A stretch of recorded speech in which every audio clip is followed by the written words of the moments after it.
마태, 마가, 누가, 요한복음에 다 나왔어요.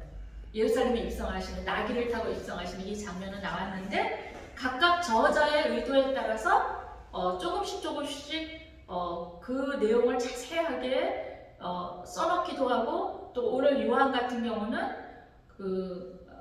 말하자면 이제 군중들이 뭐 종려나무 가지를 막 흔들면서 겉옷을 길 위에 깔고 나귀 위에 깔고 또 종려나무도 막 길 위에 깔아서 환호를 외치면서 이렇게 정말 대단하게 예수님을 환영하는 그 군중들의 모습을 그러니까 요한복음 빼고 그 다른 세 군데 마태, 마가, 누가를 이제 공간복음이라고 하잖아요. 그 공간복음에서는 그것을 좀 그 부분을 자세하게 부각시키기 위해서 묘사를 했는데, 요한복음의 저자 요한은 그 군중들이 환호하는 그러한 대단한 모습을 아주 간단하게 처리했다는 거예요. 거기는 그런 데에는 이유가 있겠죠. 자, 그럼 이제 그런 것을 우리가 생각해 보면서 한번 말씀을 살펴보도록 하겠습니다. 자, 저자의 의도가 분명히 있겠지요. 요한복음 12장 12절 그러면 한번 보시겠습니다. 자, 뭐라고 되어 있느냐 하면, 그 이튿날에는 명절에 온 큰 무리가 예수께서 예루살렘으로 오신다는 것을 듣고, 이렇게 나와 있죠. 자, 그 이튿날이라는 것은 무슨 말이냐면은 그 전에 이제 예수님이 어딘가에 계셨다가 그 이튿날 이런 말이죠. 그렇죠? 그 이튿날 명절에, 자, 어떤 명절이냐면 여러분들 잘 이제 성경 잘 아시는 분들이 계셔서 아시겠지만, 여기서 말하는 명절은 유월절을 말하는 거예요. 그래서 예수님께서 어딘가에 가 계셨다가 이제 명절을 지키시려고 예루살렘에 오고 계시는 거예요. 자, 근데 이제 여기서 명절은 유월절을 말하고 있는데, 요한복음 12장 1절에 이제 오늘 말씀은 요한복음 12장 12절부터 15절까지죠. 오늘 본문 말씀에 해당하는 장 제일 1절에, 12장 1절에 여러분 같이 보시면 이렇게 나와 있죠. 6월절 엿새 전에 예수께서 베다니에 이르시니, 이곳은 예수께서 죽은 자 가운데서 살리신 나사로가 있는 곳이라 그랬어요. 그러니까 예수님이 그 전에 어디에 계셨다는 거예요? 베다니에 계신 거예요. 그런데 그 베다니는 어떤 장소였냐면 마리아와 마르다의 오라비 나사로가 죽어서 예수님이 직접 살리신 그 현장 장소가 베단이었던 거예요. 그래서 거기서 나사로를 이제 막 살리니까 이 일로 인해 가지고, 물론 그 전에 예수님께서 곳곳에 다니시면서 많은 병자를 치유하시고 기적을 많이 보여주셨기 때문에 사람들이 많이 따라다녔는데, 여기 베다니에서 나사로가 살아나는, 부활하는 그런 기적이 일어나니까 더 많은 사람들이 예수님을 막 무작정 따라다니는 거예요. 자, 그 모습을 보고 오죽했으면 대제사장과 유대인들이 두려워했어요. 왜냐면은 이들은 그 군중들이 예수님을 그렇게 따라다니니까 혹시라도 예수님을 지도자로 해서 폭동이나 일으키지 않을까, 이런 생각으로 그 대제사장과 바리새인들이 굉장히 두려워했던 사실이 어디에 나오냐면, 오늘은 요한복음 12장이고 그 앞장에 11장 48절에 예수님을 많이 따르는 그 무리들과 예수님을 보고, 자, 11장 48절에 대제사장과 바리새인들이 이렇게 말합니다. 만일 이대로 두면 모든 사람들이 그를 믿을 것이다. 그러니까 모든 사람들이 예수님을 믿고 따를 것이다, 이런 말이죠. 그리고 그렇게 되면 로마인들이 와서 우리 땅과 민족을 빼앗아가리라. 이게 무슨 말이냐 하면은, 그러니까 그때 당시에 로마의 지배를 받고 있었기 때문에 유대인들이나 대제사장들은 주로 공회 회원들이었어요. 이 공회는 이스라엘을 지도하는 지도자들이 모이는 모임인데, 주로 대제사장과 그 바리새인들이 지도자로 모이는 공회 모임이었어요. 그때 만약에 자기네들이 폭동이라도 일어나면, 그러니까 로마의 압제에서 우리가 해방하겠다 해서 폭동이라도 일어나면 이들이 책임이 있기 때문에, 그때 로마가 와가지고 자기네들한테 책임을 묻고 잘못하면 땅과 민족까지 바뀌게 되겠다 이렇게 생각을 했다는 거예요. 자, 그러면서 그런 그들에게 그 많은 사람들이 예수님을 따르니까 그들에게는 예수님이 위협적인 존재가 된 것이죠. 그래서 그들이 결론적으로 요한복음 12장 53절에 이렇게 나옵니다. 이날부터는 그들이 예수를 죽이려고 모의하니라. 그러니까 그리고 심지어는 다시 살아난 나사로까지 죽이려고 그들이 모의를 한다고 나와 있어요. 왜냐하면은 그 나사로가 현장의 증인이니까, 살아난 증인이니까, 그 나사로를 보면 예수님이 어떤 분인지 알 수 있으니까 사람들이 더 예수님을 따라가는 거예요. 그러니까 이 대제사장이나 바리새인들이 나사로까지 죽이려고 합니다. 그래서 너무 많은 사람들이 예수님을 이렇게 따라오니까, 그런데 그들이 예수님의 목적과 전혀 다른 목적으로 예수님을 따라오는 거예요. 다시 말하면 그들은 정치적인 목적으로 예수님을 앞세워서 로마의 압제에서 될 수 있지 않을까, 이런 기대감으로 예수님을 따랐고 그들의 목적을 알았기 때문에 예수님이 그 전에도 그랬지만 지금도 유대인들 가운데 드러나지 않게 하시려고 피하고 다녔어요. 그래서 막 이제 베다니에 예루살렘에 유월절을 지키시려고 이제 그 엿새 전에 출발을 하셨어요. 고향에서, 갈릴리에서 출발을 하셔가지고 이제 예루살렘에 가는 그 중간에 나사로가 살아난 베다니에 다시 들리셨는데 또 사람들이 막 따라오는 거예요. 그때 이제 이 사건이 마리아가 그 잠깐 들리신 예루살렘에 그 가기 전에 잠깐 들리신 예수님한테 마리아가 비싼 향료 300데나리온이라고 나오죠. 비싼 향료를 항아리를 깨뜨려서 예수님한테 부으니까 예수님께서 뭐라 그러셨어요? 장사할 때 사람이 죽을 때 향료를 붓고 또 이렇게 그 하는 의식이 있잖아요. 그러니까 그 마리아를 보고 이제 가룟 유다가 막 비판을 하죠. 아니 그 비싼 향료를 그렇게 한꺼번에 낭비를 하느냐고. 그걸 가지고 차라리 어려운 사람들, 가난한 사람들을 도와주면 얼마나 좋겠냐고. 자, 거기에는 굉장히 귀중한 교훈이 있죠. 하나님의 의도, 하나님의 뜻과 사람의 뜻은 전혀 상반된 경우가 있다는 거예요.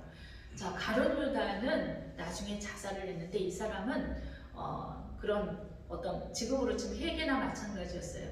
그런데 이제 성경에 어떻게 나오냐면은 그렇게 말한 것은 마리아가 향유를 예수님한테 붓는 것을 보고 아니 그 비싼 향유를 저렇게 한꺼번에 낭비하다니 차라리 어려운 사람들을 저걸로 도우면 얼마나 좋았을까, 이렇게 가룟 유다가 말하는 것은 그가 동괴를 훔치기 위한 일러라, 그는 도둑이다, 이렇게 성경에 나와 있어요.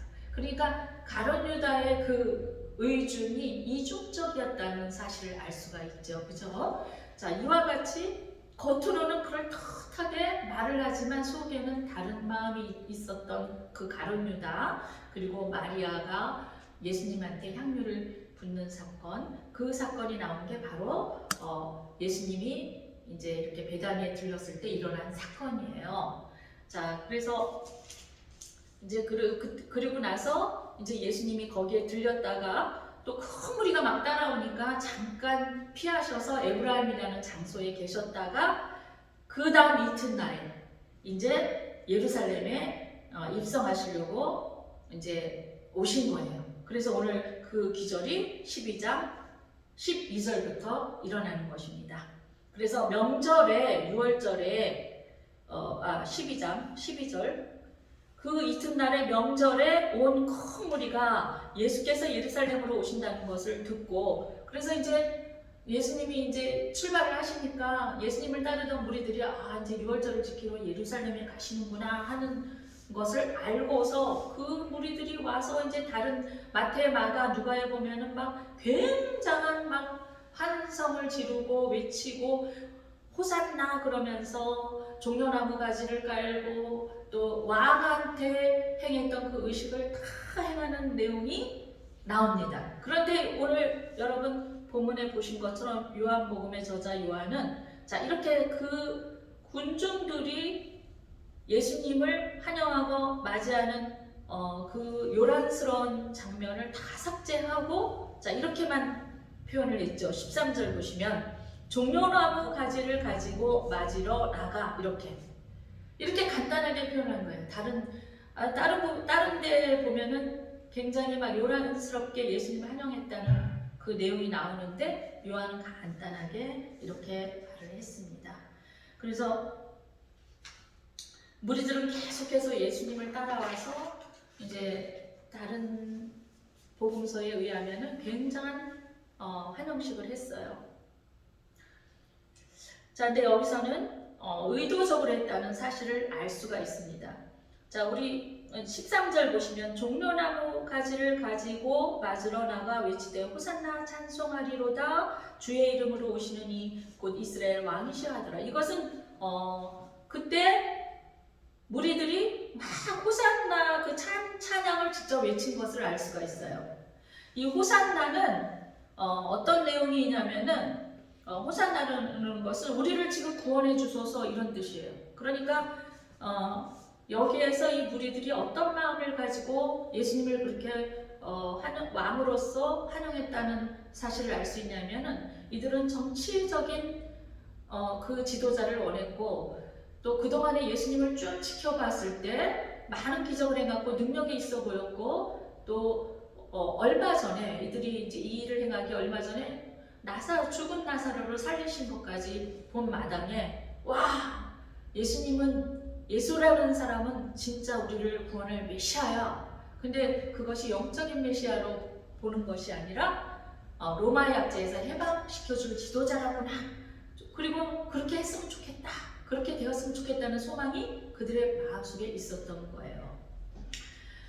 자, 앞에서 잠깐 언급한 것처럼 이 무리들이 예수님을 환호하는 내용이 공간복음과 요한복음이 좀 차이가 있다고 제가 말씀을 드렸는데, 다시 말씀드리면 공간복음에서는 무리들이 나기 위해 겉옷을 펴고 길이에도 펴고 또 종려나무 가지를 길이에 펴면서 환호를 하며 예수님을 환영했다고 했는데, 이것은 이 무리들이 예수님을 왕으로서 환영을 했지만, 중요한 것은 예수님을 분명히 이들이 왕으로 환영을 한 의식이었지만, 중요한 것은 이때 모인 군중들의 그 목적이 예수님의 사역의 목적과 전혀 부합되지 않는 데에 문제가 있었던 거예요.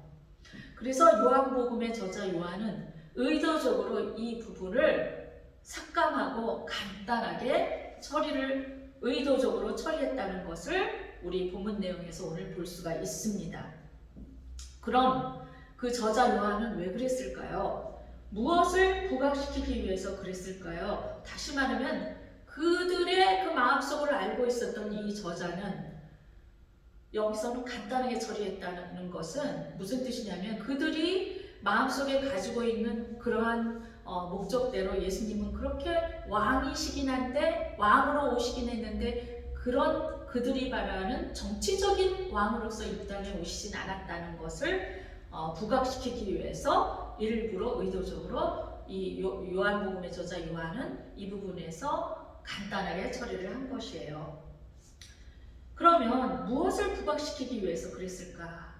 우선 무리들이 예수님을 표적을 보고 따랐다는 것은 정치적인 왕으로서 따랐던 것인데, 그래서 로마 약자에서 해방되기를 소망했던 것이고, 또한 유대인들과 바리새인들도 그런 관점으로 바라보았기 때문에 예수님을 적대시했던 것입니다. 이런 맥락에서 저자 요한은 이 부분을 간단하게 종려나무를 가지고 예수님을 맞이한 군중들만 언급한 것입니다. 자, 그러면 이것은 군중들의 그릇된 생각에 의한 환영보다는 고난을 향하여 가시는 예수님의 행적을 강조하려는 요한의 의도적인 표현이었다고 볼 수가 있습니다. 요한이 특별히 종려나무 가지를 구약에서 인용한 것은 이 종려나무의 의미가 있었던 거예요. 그리고 구약의 이스라엘 사람들은 이 종려나무를 그렇게 여러 가지 표현으로 사용했다는 것이 곳곳에 나와 있습니다.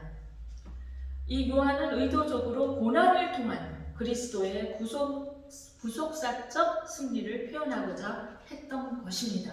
그래서 예수님이 고난을 통해서 우리의 죄를 계속해 주셨기 때문에 우리에게 평화가 임한다는 것을 상징적으로 표현하기 위해서 지금 요한이 의도적으로 그 군중들의 환영식을 간단히 처리했던 것이고, 그리고 예수님은 평화의 왕으로, 정치적인 왕으로 오신 것이 아니라 평화의 왕으로 오셨다는 것을 부각시키기 위해서 그랬던 것입니다. 이해했을 줄로 믿습니다.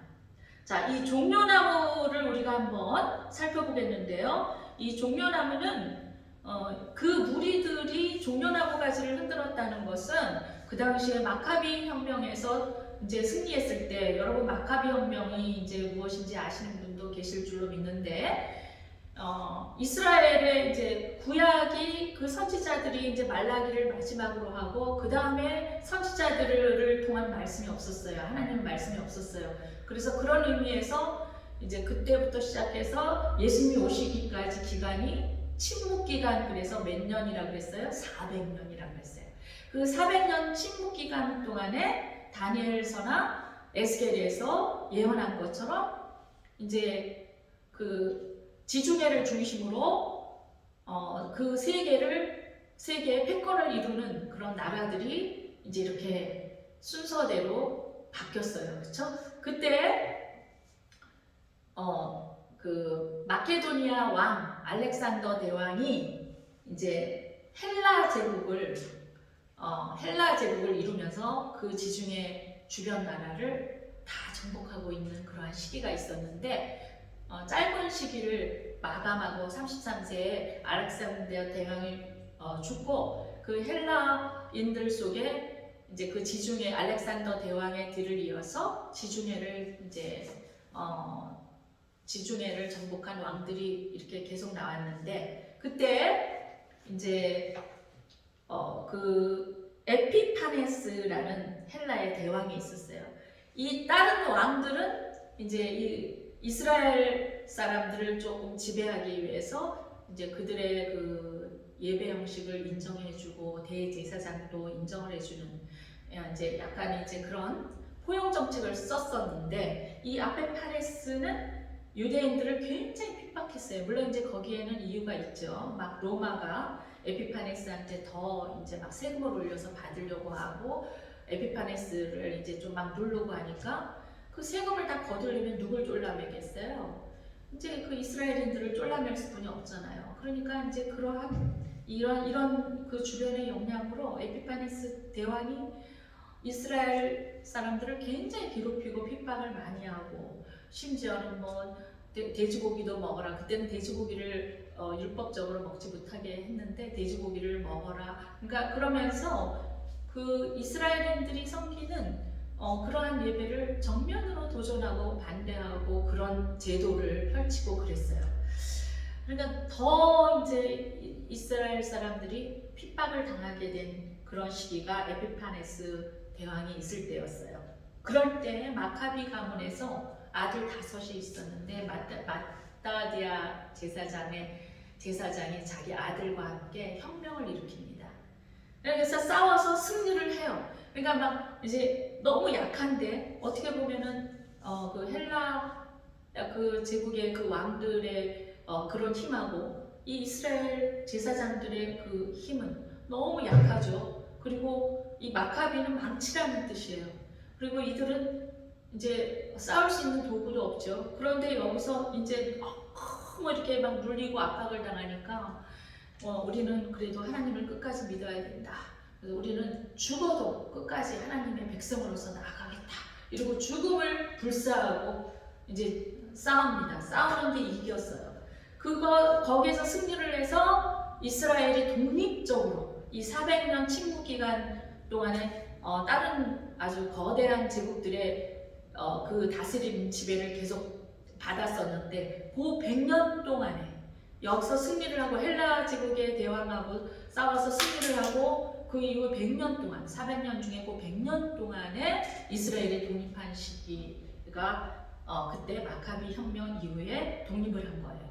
그때 그것을 기념하기 위해서 예수님도 이제 수전절을 지키러 가셨는데 하누카라고 하죠. 그래서 이제 성전을 다시 회복하고 이들이 다시 이제 정말 하나님의 첫사랑을 회복하면서 나라를 잃어버렸던 그런 서름에서 다시 회복되어서 이제는 잘해보자. 그러니까 또 나중에 이제 오히려 더 너무 막 엄격하게 율법적으로 나가고 또 그러면서 이제 100년의 이 세월 동안에 이제 그 지도자가 이렇게 이제 이스라엘 자체 내에서 바뀌면서 이제 또 조금 이제 세속적인 그런 지도자가 바뀌면서 또 나중에는 이제 한 50년 후에 또 타락을 해서 겨우겨우 명맥만 유지하다가 결국은 이제 100년쯤 되어서 로마한테 다시 그 지배권이 넘어갑니다. 자, 이때 막 이제 승리를 하고 그들이 말을 타고 돌아오니까 이 마카비 가문이 돌아오니까 마카비 가문과 그 군대가 돌아오니까 막 이스라엘 백성들이 너무 막 아주 날아갈 것 같이 막 기쁘고 신이 났어요. 그때 종려나무 가지를 흔들고 그들을 막 환송하는 거였어요. 너희들 지도자로 우리가 섬기겠다, 왕으로서 섬기겠다 이런 뜻이에요. 그 종려나무 가지를 흔든다는 것은. 그래서 종려나무 가지를 흔들고 그리고 그들의 겉옷을 길에다가 또 말 위에다가 막 깔아서 그들을 극진하게 왕으로서 대접하고 그 이후에 그들이 이제 계속해서 이렇게 이어서 그 형제들이 순서대로 이제 지도자가 이제 왕이라고 했어요. 그 자체 내에서는 왕으로서 이제 그들의 지도자가 되어서 이스라엘을 100년 동안 다스렸습니다. 자, 그 후에 다시 로마의 압제를 오랫동안 그들이 또 받으면서 자, 그들은 항상 속에 무엇을 영원하는 마음이 있었을까요? 마카비 혁명 때처럼 그런 지도자가 나타나서 로마의 압제에서 해방되어서 다윗 왕가가 다시 한번 회복되면 좋겠다 라는 그런 소망이 그들의 마음속에 늘 있었던 거예요. 자, 그래서 여기에서는 오늘 여기서는 이제 뭐라고 나와 있냐면 13절에 다시 한번 보시면 종려나무 가지를 가지고 맞으러 나가 외치되 호산나 찬송하리로다 주의 이름으로 오시는 이 곧 이스라엘 왕이시여 하더라. 자, 여기서는 지금 요한은 주의 이름으로 오시는 이 곧 이스라엘 왕이시여 이렇게 표현을 했는데 마가복음에는 다윗의 왕이라고 다윗 왕국을 언급을 했어요. 마가가.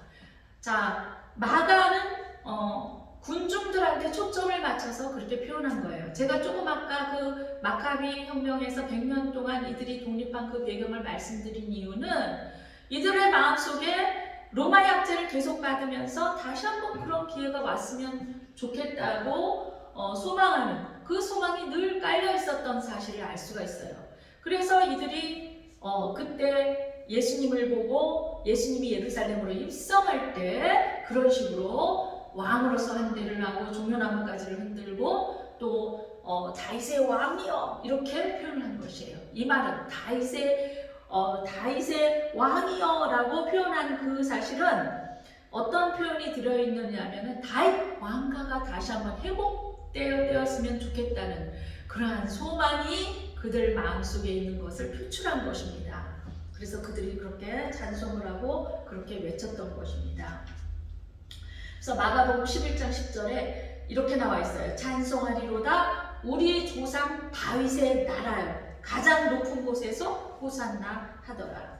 자, 여기서 13절에 주의 이름으로 오시는 이 곧 이스라엘의 왕이여 할 때 이 오시는 이라는 이 표현은 메시아를 간절하게 기다린다는 그 표현이 내포되어 있습니다. 이스라엘의 왕이시여라는 이 표현은 오시는 이에 대한 정체를 정확하게 묘사하는 말이에요. 이것은 예수님이 진정한 왕이시라는 것을 의도적으로 표현하고자 했던 것입니다. 이스라엘의 진정한 왕이요 만왕의 왕으로서 예수님을 증거하고자 하는 요한의 의도가 이 속에 포함되어 있습니다. 자, 바로 그 뒤에 12장 14절 15절에서 요한은 이렇게 증거하고 있어요. 오늘 본문 말씀. 예수는 한 어린 나귀를 보고 타시니 이는 기록된 바. 그러니까 요한은 구약을 직접적으로 인용하는 거예요. 기록된 바. 구약의 스가랴서의 그 말씀을 요한은 직접 인용하면서 시옷 따라 두려워하지 말라. 여기서 시온은 예루살렘을 의미해요. 예루살렘을 뭐 시온, 그 처녀 시온 딸 이렇게 표현을 합니다. 그래서 시온 딸아. 그런데 그 처녀 그 시온이 이방 나라에 의해서 이렇게 수치를 당했다 이런 표현을 하는 거예요. 자, 그래서 기록된 바 시온 딸아 두려워하지 말라. 보라 너의 왕이 나귀 새끼를 타고 오신다 함과 같더라. 그러니까 요한은 스가랴서에 있는 그 구약의 말씀을 오늘 이 요한복음에다가 직접 인용하면서 무엇을 나타내고 싶었던 거예요. 예수님은 진짜 왕이다. 그래서 그 구약에 나온 말씀의 성취가 오늘 이루어진 것이다. 이 말씀을 하고 싶은 것입니다. 예수님은 왕이시다. 예수님은 구약의 성취대로 그대로 말씀의 성취를 이루고 계셨다. 이 말을 지금 하고 싶은 것입니다. 그래서 스가랴 9장 9절에 이렇게 나와 있어요. 시온에 따라 크게 기뻐할지어다. 예루살렘에 따라 즐거이 부를지어다. 보라 너의 왕이 너에게 임하시나니 그는 공의로우시며 구원을 베푸시며 겸손하여서 나귀를 타시나니 나귀의 작은 것 나귀 새끼니라. 이 말씀이 성취된 것을 말하고 있는 것입니다. 그런데 우리가 여러분 여기서 잠깐 생각해 볼 것이 있죠. 왜 종려나무를 흔들었는지 이제 그 이유는 아시겠죠. 그런데 왜 왕으로서 오신 예수님이 나귀를 타도록 하셨을까? 자, 스가랴나 이제 그 이사야나 이제 에스겔서, 다니엘서 하여튼 그 선지자들을 보면은 선지서를 보면은 예수님에 대해서 예언한 부분이 많이 있어요. 자, 그런데 오늘 스가랴가 그 하나님의 영감을 받아서 스가랴서를 기록을 했겠지만 왜 하나님께서 나귀를 타게 하셨을까? 왕으로서 오셨는데 자, 여기는 의미가 있겠죠. 자, 이 나귀는 어떤 의미냐 하면 사사들이나 왕들이 평화의 일을 수행할 때 사용했던 평화의 도구였던 것입니다. 그러니까 아주 멋있는 뭐 백마 또는 뭐 흑마, 와 이렇게 아주 그냥 건장한 말을 타고 당당하게 왕으로서 입성하시면 얼마나 좋겠어요. 그런데 하나님의 그 의도는 예수님을 나귀를 타고 가게 하셨다는 거예요. 이거는 무엇이냐면 예수님이 그 군중들, 이스라엘 군중들이나 무리들이 예수님을 바라볼 때처럼 막 아주 거창한 그런 지도자, 정치적인 지도자로서 이 땅의 왕으로서 보낸 것이 아니고 평화의 왕으로서 보내셨던 거예요.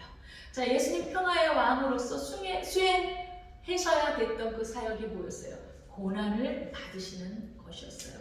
그 고난을 받으셔야만 우리에게 평안이 임하기 때문에 평화의 왕으로서 이 땅에 오실 왕이시기 때문에 이렇게 나귀를 타고 입성하게 하셨다는 것입니다. 그래서 이 나귀의 의미는 그 구약의 그 나귀의 의미가 여러 가지가 있는데 아까 말씀드린 것처럼 사사들이나 왕들이 평화의 일을 수행할 때는 이렇게 나귀를 타고 갔다는 거예요.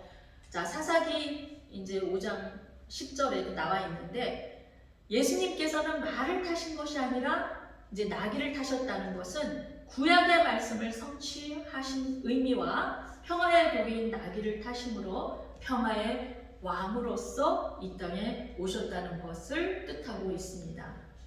군중들의 관심은 정치적인 것에 있었어요. 그런데 예수님의 관심은 구원에 있었단 말이에요. 그래서 이 서로 동상이몽을 또 예수님을 잘 따르고 예수님을 곁에서 직접 보았던 제자들도 예수님이 십자가에서 처형되시고 그리고 3일 후에 부활하시기 전까지 베드로는 그것을 보고 예수님이 처형당하신 것을 보고 베드로는 다시 갈릴리 호숫가에 가서 옛날로 돌아가서 옛날에 자기의 직업으로 돌아가서 고기잡이를 하고 있었어요. 그런데 예수님이 부활하셔서 제자들에게 나타나셔서 다시 그들을 모으시고 그들에게 사명을 주고 파송을 하신 거잖아요.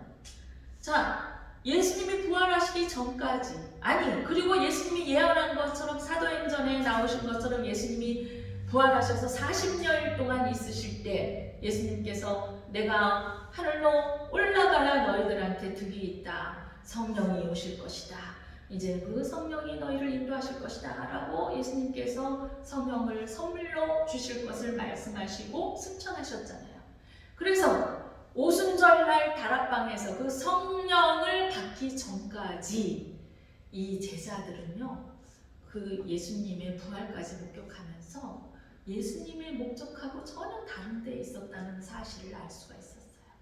아주 동상이몽을 보고 있었다는 거예요. 자, 우리도 그렇지 않습니까? 왕으로서 오신 예수님, 여러분 가정의 주인으로 예수님을 모시고 있습니까? 왕으로서 오신 예수님, 여러분 교회의 주인과 왕으로서 교회에서 섬기고 있습니까? 아니, 내 자신이 왕의 자리에 있지는 않습니까? 내 자신이 주인이 되어 있지는 않습니까? 우리가 이렇습니다.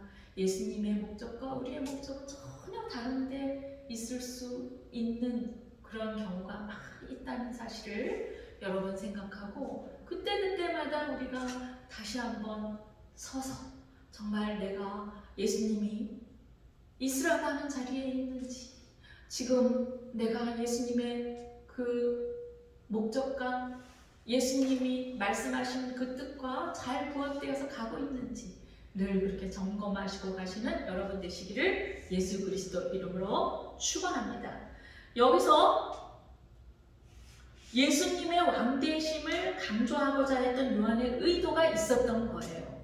그런데 그 왕은 정치적인 왕이 아니라 평화의 왕, 그 평화의 왕으로서 오신 예수님의 그 사역에는 무엇이 있었다는 거예요? 고난을 받으셔야 한다는 사실, 그 사역을 수행해야 될 의무로서 임무를 가지고 이 땅에 오신, 사명을 가지고 이 땅에 오신 그 예수님을 요한은 말하고 싶었던 것입니다.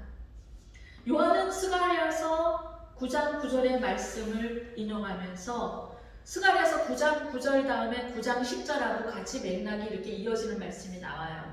요한은 9장 9절의 말씀만 인용했지만 스가랴서에 보면 9장 9절 그리고 9장 10절에 이렇게 맥락이 같이 연결되면서 스가랴서 9장 10절에 이런 말씀이 나옵니다. 그가 이방 사람에게 화평을 전할 것이요, 그의 통치는 바다에서 바다까지 이르고 유브라데 강에서 땅끝까지 이르리라. 자, 이때까지 이스라엘 백성들이 예수님의 사명과 사역에 대해서 무엇을 오해하고 있었냐면은, 그 예수님은 왕으로서 오시는 예수님인데 자기네 민족의 왕이 될 것이라는 것만 오해하고 있었어요. 그런데 그것이 아니라 오늘 이 스가랴서 9장 10절 말씀에서 보아서 아는 것처럼 이방 사람에게까지, 그리고 또 바다에서 바다까지, 유브라데 강에서 땅 끝까지 이르리라.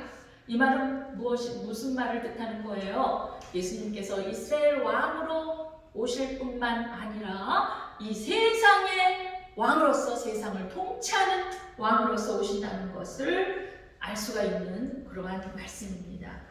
자, 이것을 증명하는 말씀처럼 이날 어떤 일이 있었냐면은, 이렇게 예루살렘에 입성하셨는데 요한복음 12장 20절 보시면 이제 그 뒤에 예수님께서 이렇게 입성하시고 있는데 20절 보시면, 그때 명절에 예배하러 올라온 사람 중에 헬라인 몇이 있는데 그랬어요. 이 헬라인은 이방인이에요. 요한 저자 요한이 의도했던 바는 무엇이냐면, 하나님께 영감을 받고 요한이 강조하고 싶었던 부분은, 예수님은 이스라엘 왕일 뿐만 아니라 전 세계의 이방인들의 왕이 되신다는 것을 부각시키고 싶어 해서 의도적으로 이 표현을 한 것이에요. 이 사실을 여기다가 끼워 넣은 것입니다. 예루살렘에 예수님께서 입성할 때 어떤 일이 있었냐면은 20절에 나온 것처럼 명절에 예배하러 올라온 사람 중에 헬라인 몇이 있는데, 21절 그들이 갈릴리 벳세다 사람 빌립에게 가서 청하여 이르되 선생이여 우리가 예수를 배우고자 하나이다 하니, 22절에 빌립이 안드레에게 가서 말하고 안드레와 빌립이 예수께 가서 여쭈었더니, 23절에 예수께서 대답하여 이르시되 인자가 영광을 얻을 때가 왔도다. 이 말씀은 이제 곧 며칠 후에 십자가에 달려 처형하시는 사건을 두고 하신 말씀이죠. 그것이 헬라인에게 한 답이었어요. 이것은 무엇을 의미합니까? 헬라인을 위해서도 예수님께서 구원의 사역을 이루고 헬라인 그 이방인을 위한 왕이 될 것이라고 선포하는 말씀입니다. 그래서 그러면서 그 뒤에 이렇게 나와요. 바로 24절에 내가 이제 헬라인한테 주는 답이 연결돼서 나와요. 내가 진실로 진실로 너희에게 이르노니 한 알의 밀이 땅에 떨어져 죽지 아니하면 한 알 그대로 있고 죽으며 많은 열매를 맺느니라. 이 말씀은 누구를 두고 하는 말씀입니까? 예수님을 두고 하시는 말씀이에요. 예수님께서 한 알의 밀이 되어서 이제는 이렇게 죄에서 구원함을 받게 해주시고 그리고 평화가 임하게 하는 평화의 왕으로서 이 땅에 온 것을 말씀하고 계시는 것입니다. 이 말씀은 예수님의 사역이 이방인에게까지 영향을 미치고 있음을 뜻하는 말씀입니다. 그래서 24절의 말씀처럼 내가 진실로 진실로 너희에게 이르노니 한 알의 밀이 땅에 떨어져 죽지 아니하면 한 알 그대로 있고 죽으면 많은 열매를 맺으리라.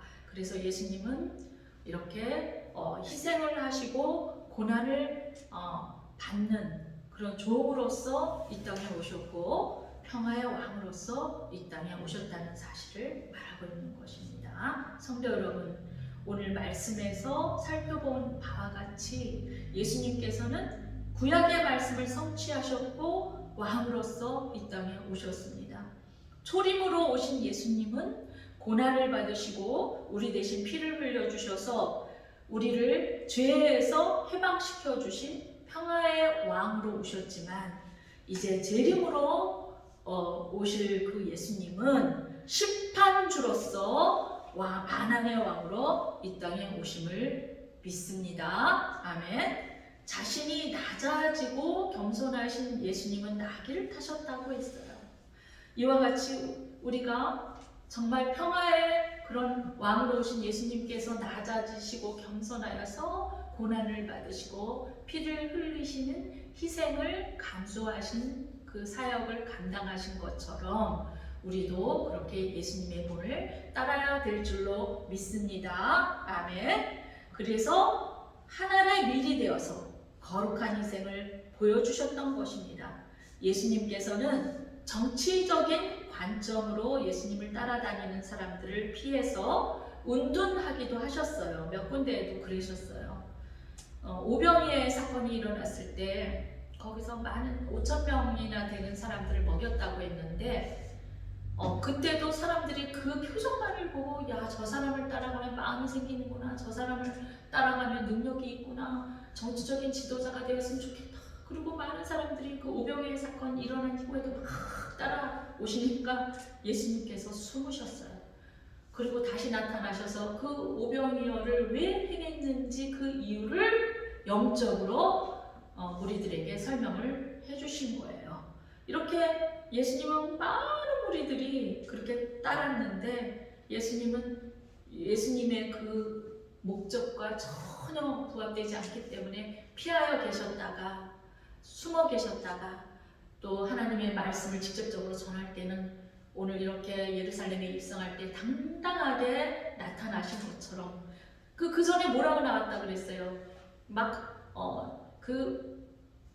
이제 나사로가 살린 것을 보고 사람들이 더 많이 예수님을 따르니까 대제사장들과 바리새인들이 겁이 나서 예수님을 죽이려고 모의했고 심지어는 나사로까지 죽이려고 했다 그랬어요.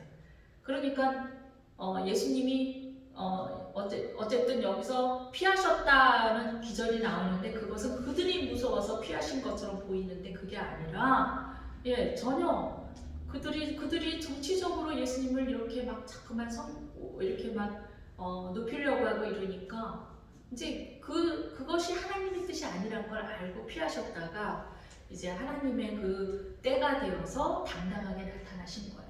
우리는 이렇게 해야 될 줄로 믿습니다. 예수님의 본을 받아서 우리는 참 사람들이 높여주면 굉장히 괜히 으쓱대고 기분이 좋아요. 그게 우리 본성이고 또 어떤 때는 그렇게 격려를 많이 받아야 되는 게 사실이에요. 그래야만 또 우리가 용기가 나는데 때로는 그렇게 하나님의 뜻과 상관없이 사람들이 우리를 인정해주고 칭찬해주고 우리를 높일 때 여기에서 우리가 알아야 될 사실은 굉장히 조심해야 된다는 사실을 알 수가 있어요. 그건 하나님의 뜻과 상관이 없기 때문에 그 뒤에는 사단이 조종해서 우리를 부추길 수 있다는 그러한 의도를 알아야 됩니다.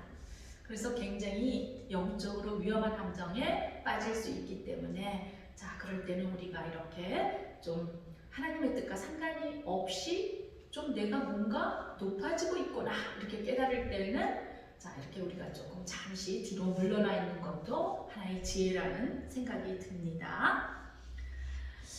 이렇게 따라다니는 사람들을 피해서 예수님께서 은둔하기도 하셨지만 하나님의 때에 말씀을 성취하시려고 순종의 종이 되어서 예수님을 죽이려는 계획을 다 알고 계셨으면서도 당당하게 사람들에게 모습을 드러내시고 말씀대로 행하셨습니다. 바로 우리는 이렇게 하나님의 뜻대로 하나님의 말씀대로 행해야 된다는 사실을 오늘 예수님의 행적에서 우리가 그 교훈을 이해하고 따르는 저와 여러분 되시기를 축원합니다. 우리는 이렇게 잘 분별해서 하나님의 뜻과 상관없을 때는 좀 물러나 있다가 그리고 다른 사람들이 우리를 아무리 비난하고 정말 우리에게 이렇게 우리에게 어떤 모함을 한다 할지라도 하나님의 뜻이 이곳에 있구나 한다면 우리가 그 하나님의 말씀에 순종하면서 당당하게 그 자리에 하나님 뜻대로 서 있어야 할 줄도 알아야 된다는 사실입니다. 이렇게 행하시는 여러분 되시길 축원합니다. 여러분, 예수님은 왕이십니다. 여러분의 주인이시고 저의 주인이시고 교회의 머리 되시는 주인이십니다. 이렇게 가정에서나 사회에서나 교회에서 정말 왕으로서 주인으로서 예수님을 잘 섬기면서 우리가 먼저 주인 되는 그런 습성을 벗어버리고 항상 예수님께 먼저 의뢰하고 그 말씀에 순종하시는 여러분 되셔서 정말 영적으로나 육적인 축복을 많이 누리고 나누어주는 그런 야곱의 축복이 여러분에게 있으시기를 이 시간 예수 그리스도 이름으로 축복합니다. 기도하시겠습니다. 은혜가 많으신 하나님 아버지 감사합니다. 하나님, 우리가 정말 하나님 뜻대로 나아간다고 하면서 때로는 제 자신이 먼저 주인이 되어서 이렇게 하나님의 뜻과 상관없이 갈 때가 너무나 많이 있었습니다.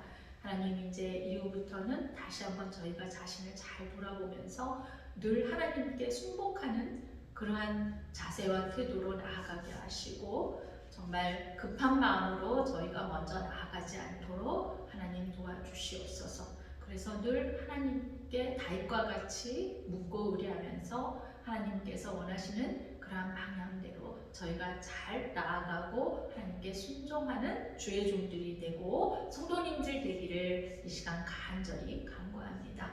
주님, 다음 주에는 또 부활주일입니다.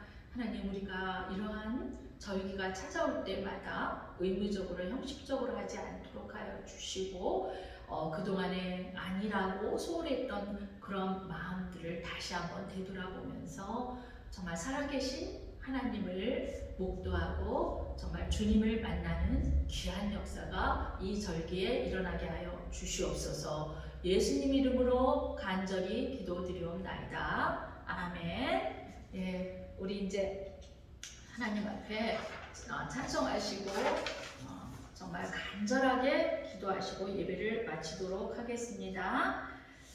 자, 우리 문들아 머리 들어라, 왕으로 오신 예수님을 환영하는 그런 찬송 한번 찬양 드리고 기도하시겠습니다.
모든 것을 맡기며 올려드립니다. 다음 주에 또 이제 저희들이 부활절이 있는데 그 부활절을 위해서 저희가 나름대로 집에서 또 개인적으로 골방에서 기도로 준비하는 저희들 되게 하옵소서. 지금 우리 주 예수 그리스도의 은혜와 하나님의 크신 사랑과 성령님의 감화 감동 내주 교통하심이 오늘 종료주의를 맞이하고 다음 주에 부활주의를 맞이하면서 예수님의 귀한 그런 사명과 사역을 잘 묵상하며 순종하는 주의 성도들 머리 위에 또 수종교회와 세계로교회 이 나라 이민족 교회 위에 지금으로부터 영원히 함께 있을지이다. 아멘.